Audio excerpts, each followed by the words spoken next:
I still can't cook, but I can teach you the difference between independence and loneliness. Let's talk about the differences, because somewhere along the way, I'm good alone became a personality flex. Solo dinners, solo apartments, solo routines, and sometimes that's confidence. But sometimes it's just avoidance with a better excuse. There's a difference between choosing solitude because it feels good and isolating yourself because feeling vulnerable is harder. Because being independent is healthy, but convincing yourself you don't need people at all is something else entirely. So today we're getting into how to actually tell if you enjoy being alone, why silence can feel so comfortable, knowing when to push yourself to be social, and whether the things you choose to do alone are empowering you or protecting you from something else. This is your guide to independence without the loneliness.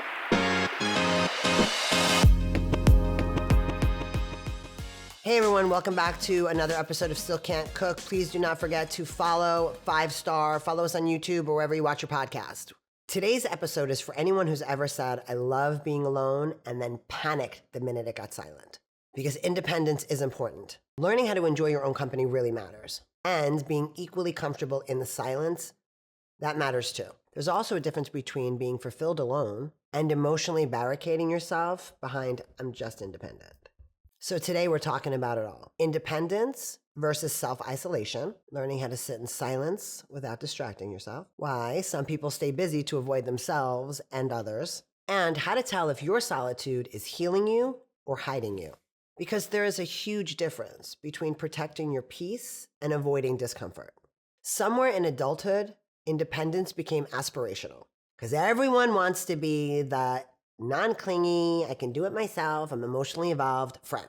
Don't get me wrong, being comfortable alone is powerful. I think a lot of people confuse self-sufficiency with emotional unavailability. When I'm feeling emotionally overdrawn, just like my bank account, I tend to hide in my fake closet.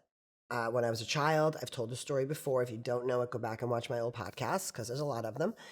But when I needed space, I would hide in the closet growing up. So now when I'm really feeling too much, let's just say when I'm feeling too much, I will go into my emotional closet and I will disconnect from my friends. And I'm in a space now, I'm so lucky to have a bunch of friends who recognize that I'm in the closet and they won't let me stay in too long. But if I was to come out of the closet, I would be the opposite end of that friend. Now I'm not answering text messages or responding in our group texts.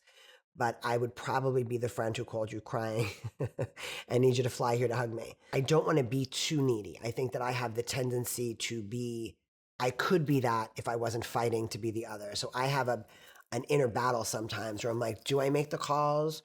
Do I say, hey, I need you guys right now, this second, no matter what's going on in your life?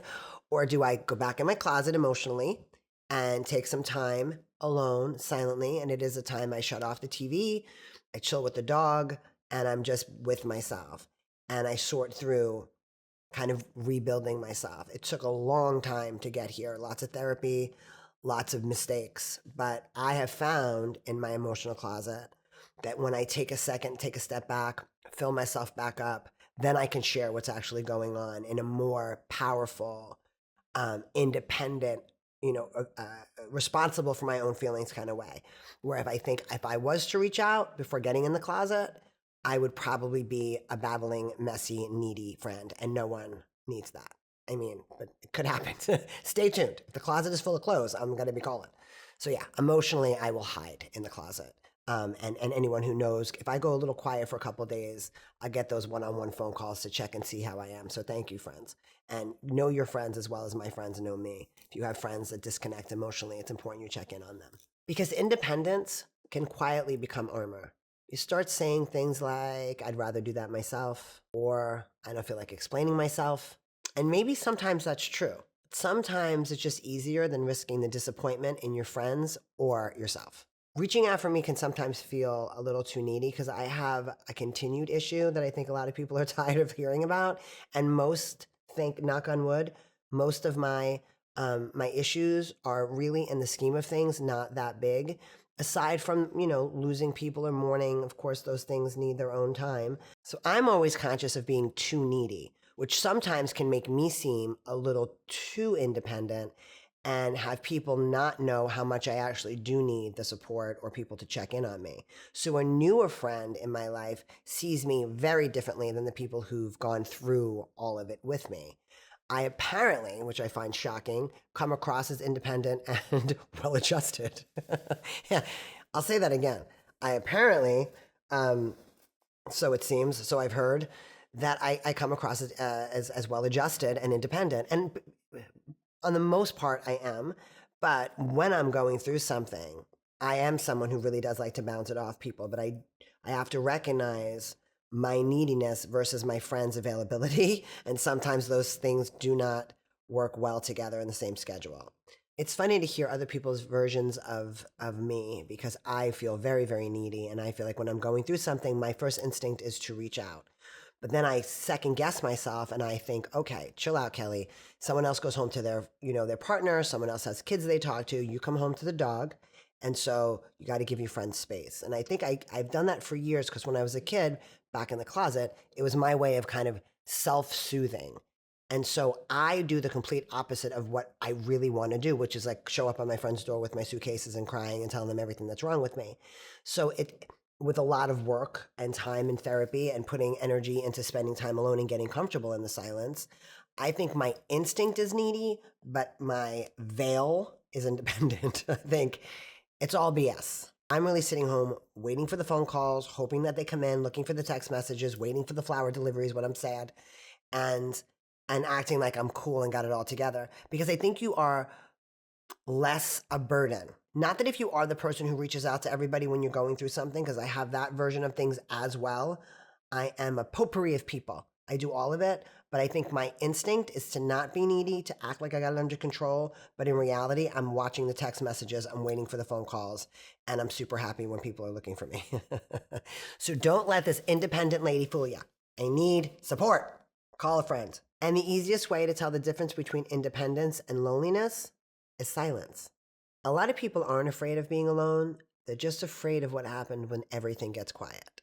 No scrolling, no texting, no TV in the background, no constant stimulation. Just you and your own thoughts. And honestly, that can feel brutal. I really enjoy my quiet time. I like having silence. I've zenned out of space because, again, back to the closet, I like when there's no noise, there's nothing around me.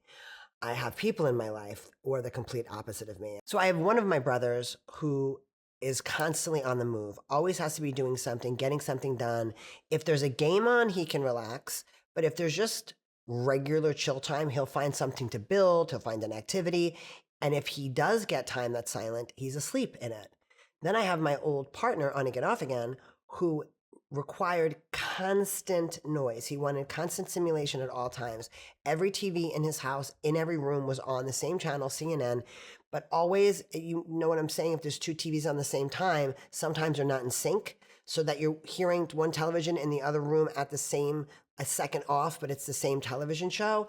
For me, I was always at like the minute before a panic attack for me. Like I can't have televisions on loud in general. Well, if it's a good movie, I could have it on loud. So I think there's two different types of people. People who need constant stimuli and people who need silence. And then there's those of us who fall somewhere in between. I can be in a nightclub with the noises, be at a concert, have the TV blasting if I'm with friends, but I also really need my quiet time. Like it's mandatory.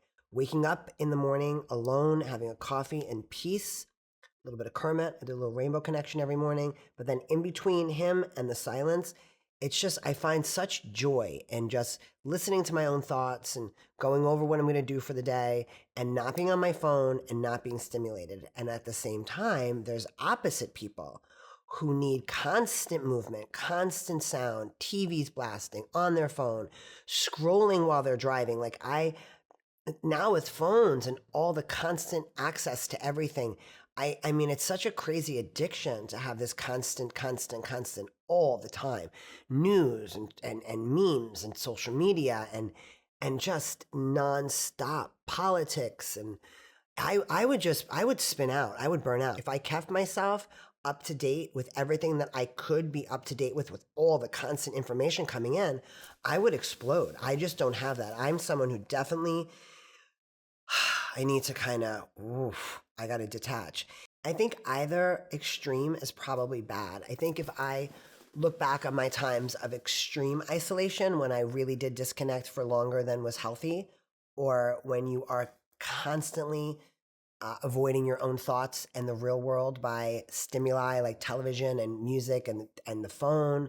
I think either extreme is probably really unhealthy. And that with today, my God, we don't need to take a second at all. There's always something on whenever we want it. We can avoid our lives all the time, 24/7. You can jump on your phone or your television and avoid reality. Sometimes we got to figure out the balance. I think it's time for us to take a minute to kind of look in and go, okay, am I doing too much of one? Am I doing too much of the other? Because to be independent is wonderful, but to be isolated is awful. To have stimulation and be out and be around people and enjoy, being out and about and having things happening around you and not needing to be sitting zen in silence all the time. So like anything in life, I think the extreme is the issue. Always needing to be alone, not having any social skills, not wanting to be around noises or events or a lot of people or a lot of stimuli, I think probably is not healthy. And the opposite, always needing it to be, stimulated and escape the quiet. Somewhere there's got to be a happy medium. And again, I'm not a doctor, but I think either extreme is probably unhealthy.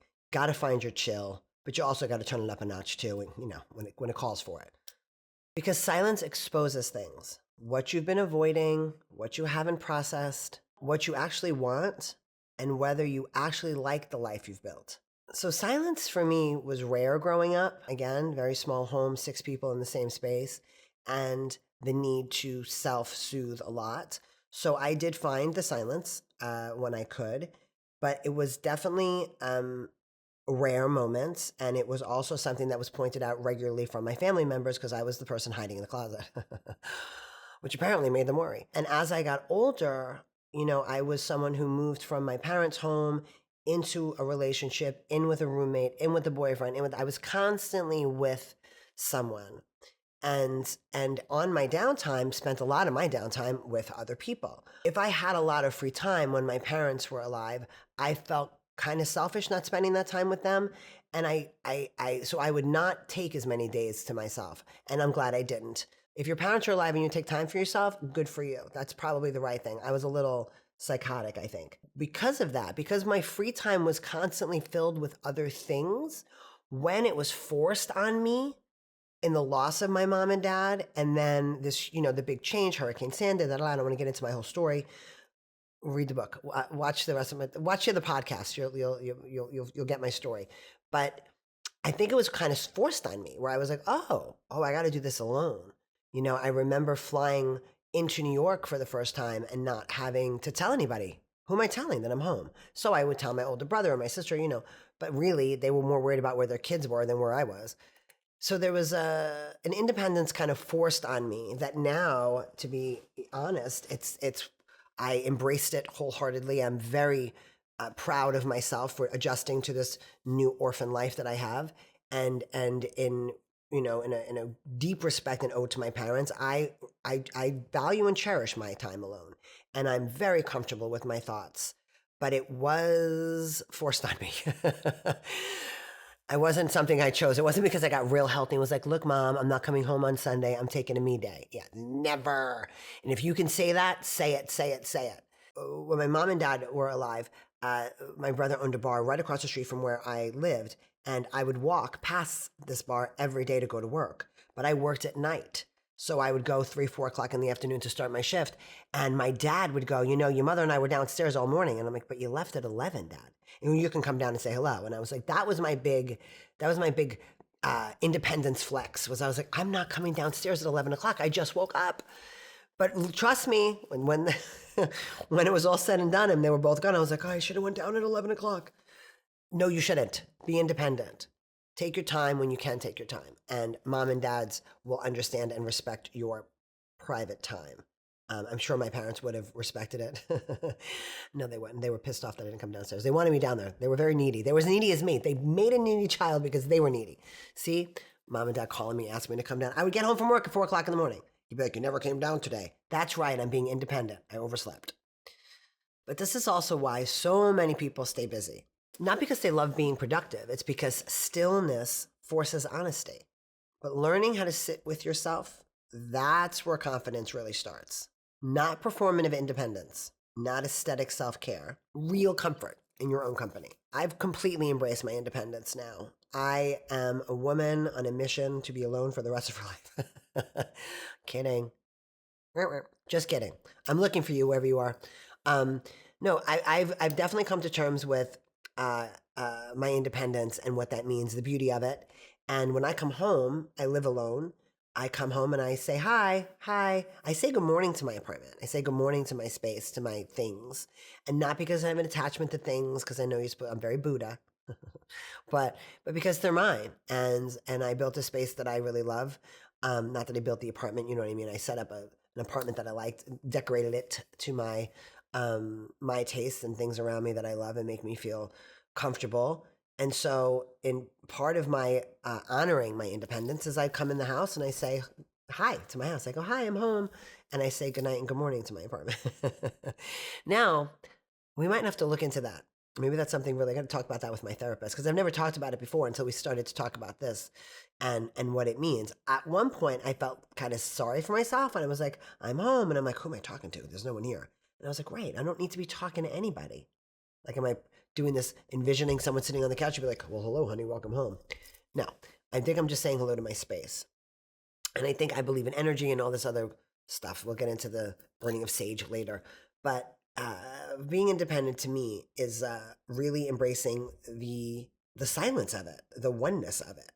So, like I said before, when I leave something on the counter, I come home and it's on the counter, and there's a lot of empowerment. I feel very empowered that I do all this stuff by myself. And there are moments, of course, where I'm sad. You know, it's nice to have somebody to throw things off of, or I don't quite know if it's, I miss a entity of sorts, like a single thing missing, like the partner or the husband. I don't think that's it.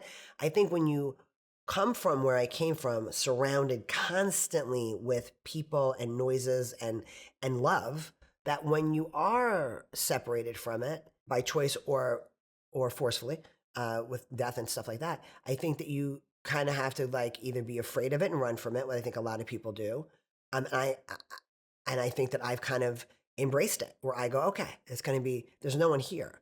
Like, the lights go on when I put them on, the lights go off when the TV comes on when I put it on. It's great and wonderful, and then it gets lonely sometimes. The nice thing that I've learned with therapy and really some self analysis and really taking a minute to kind of read what's happening.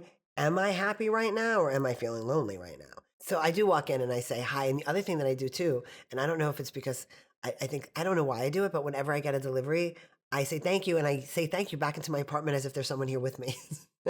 Thanks, we got it. Like, I act like there's someone here with me, so I don't want my delivery person to think I'm alone. I have no idea what that's about. But anyway, I do say hello and goodbye to my apartment, and good morning, good night to my apartment. Now, you can judge me if you want to, and if there's someone else hosting the show next week because they took me away, you'll know why. You're not supposed to talk to inanimate objects. But yeah, that's my sense of freedom and ownership of my independence. I say hello to my house, and I say goodnight to my house. So judge if you want to. But there's also a very fine line between solitude and disappearing from people entirely. Independence or avoidance? That is the question. Are you doing things alone because you genuinely enjoy them, or because depending on people feels exhausting? Making plans, coordinating people, it can be exhausting. So maybe it's just better not to. The difference between I love my alone time and I'm better off just staying home are vastly different. I love my alone time, or I'm better off just staying home. That's heavy. I think that I have both. I think there are moments, I can only speak for myself, but I do believe there are both. There are times when I'm constantly looking for people to go to dinner with. I'm the person who starts all the group texts with the women that I know, and you know who you are. I'm the one saying, what do you want to do on Friday? Anybody free this weekend? Blah, blah, blah. And then I stop and I say, whoa, Kelley, what are you doing? I will actually check myself. Like, are you filling your time to fill your time because you don't like sitting by yourself? Or are you filling your time because you actually want to be out and socialize? You have to I have to kind of take a minute and go, why am I doing that? I think if I've had a lot of unwanted time alone, I will then seek out time with people.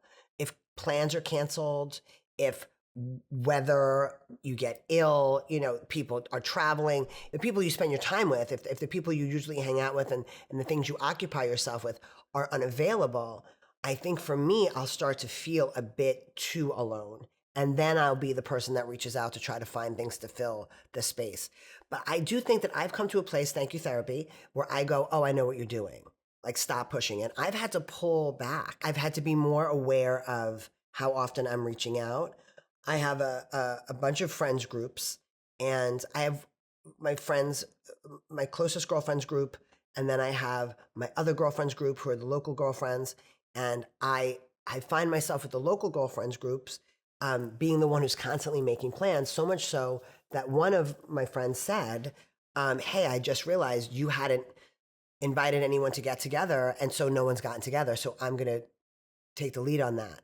And that made me feel good because I was conscious of it. Finding the balance between wanting to be around people because I want to have fun or wanting to be around people because I don't want to be alone is two different things. And I've done the work with my therapist enough to see the difference. And I'll take a step back and be like, no, You want to go out to avoid sitting around and thinking about a holiday coming up or thinking about the breakup or thinking about what you're going to do next or what you didn't do. I know when I'm avoiding my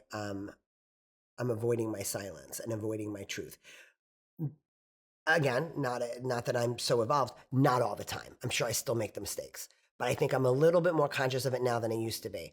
When I want to be alone or when I have to be alone, and when I'm isolating or when I'm really self-soothing. And they're all very different times. God, we're so confusing, aren't we? There's so many things to think about. You're welcome. Avoidance can look really productive. It can look really mature. It can get masked behind protecting your peace or prioritizing yourself. Meanwhile, you haven't answered a text in like 4 days, and your peaceful independence looks a lot more like avoidance and loneliness. Isolation can feel safe, but humans are not built to live emotionally untouched. When I'm feeling really down, and I do my isolation and I do those 4 days without answering the text messages and I closet up, there have been some really serious, times in my life where I was going through it. And I've had the pleasure and the joy now that back then I wanted to kill them, of friends who show up unexpectedly, uninvited, who knew it was a time to come take me out. I had one friend show up at my apartment with Chinese food and a bottle of wine. I had said I was staying in and I didn't want to see anybody after about 7 or 8 attempts to talk to me. And she came over, and it literally was the perfect, smartest, kindest thing for anyone to do. Because at first I was like, oh, Jesus, are you seriously here? And then one glass of wine and spare rib in, I was like, and then he said, and I was all in the sharing. I have found that I will avoid the emotional eruptions by the disconnect, thinking that I'm protecting my friends from my drama, when in reality, I'm just avoiding the feelings. So having someone show up and knock on my door when I really didn't want company, but I guess I really did, I just didn't know how to ask for it, was a beautiful thing. And it did. It shifted my mood. It shifted my energy. I wasn't even going to work at that point, and I started going back to work. And it was, it was the right thing. I think you have to know the people around you well enough to know that you can show up on their doorstep with Chinese food and a bottle of wine, and that sometimes that's exactly what someone needs. Clearly, that is not an invite to go show up at everyone's door who's not answering their phones with Chinese food and a bottle of wine, or you're going to get arrested. Don't come here. Call. But it's the little things. The point is don't do that all the time. But sometimes when you go a little bit above and beyond for that friend who feels like they might be isolating, you know them well enough to know that, then you should just step up and take the chance. But don't do it for just anybody, because I don't want to get you arrested. Weird stalk. I watched Kelley's podcast and they said to bring chicken. Don't. It was spare ribs. It was delicious. But don't. If you're gonna go unwanted, bring alcohol. But don't go unwanted. Being independent shouldn't mean never asking for help or never needing reassurance. The goal isn't to need nobody. The goal is to know that you will still be okay if people do disappoint you, and that you have friends that can step up when you need it. Because real independence actually leaves room for friendships and connections around you. The healthiest version of independence is flexible. It's enjoying your time alone while also making time for the people who love you to love you. Take your time alone. Also, make plans, be social, do your thing. When you know the people around you and you know what they actually need, and you have friends who do take the time for themselves or step away, my immediate go-to when that happens with my closest friends is I immediately think I did something wrong.